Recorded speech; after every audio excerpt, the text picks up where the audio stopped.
Situation ലൈഫിൽ ഉണ്ടാവുന്ന സമയത്ത് പെട്ടെന്ന് പാനിക് ആവുന്ന ആളുകളാണോ നിങ്ങൾ? എങ്കിൽ അതിന്റെ എക്സാക്ട് റീസൺ എന്താന്ന് ഞാൻ നിങ്ങൾക്ക് പറഞ്ഞു. ഇതിൽ ഒന്നാമത്തെ കാര്യം, നമ്മളുടെ ബ്രെയിന് നമ്മൾ ഡേഞ്ചറിലാണെന്ന് മനസ്സിലാക്കി കഴിഞ്ഞാൽ നമ്മളെ പ്രൊട്ടക്ട് ചെയ്യാൻ വേണ്ടി ശ്രമിക്കും.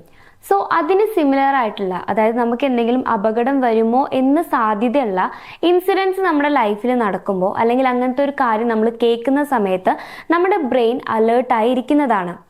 ഇനി അതിൻ്റെ രണ്ടാമത്തെ റീസൺ നോക്കുകയാണെന്നുണ്ടെങ്കിൽ, നമ്മുടെ പാസ്റ്റിൽ നമുക്ക് ഉണ്ടായിട്ടുള്ള എന്തെങ്കിലും ഒരു അപകടമാവാം കാരണം.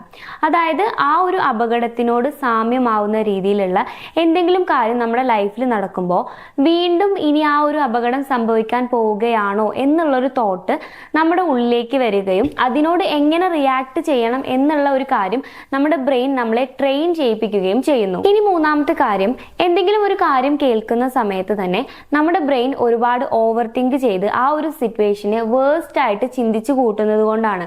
അതായത് ഇപ്പോൾ ജസ്റ്റ് ഒരു ചെറിയ അപകടമാണ് എന്നുള്ളൊരു ന്യൂസാണ് നമ്മൾ കേൾക്കുന്നെങ്കിൽ പോലും ആ അപകടം സംഭവിക്കുമ്പോൾ അവർക്ക് മാക്സിമം എന്തൊക്കെ സംഭവിക്കാം, അവർക്ക് എന്തൊക്കെ അപകടങ്ങൾ ഉണ്ടാവാം എന്നുള്ളതിനെയൊക്കെ പറ്റിയിട്ട് ഒരുപാട് ചിന്തിച്ചു കൂട്ടി നമ്മൾ ആ സിറ്റുവേഷൻ വേഴ്സ്റ്റ് ആക്കുന്ന ഒരു സിറ്റുവേഷൻ ആണിത്.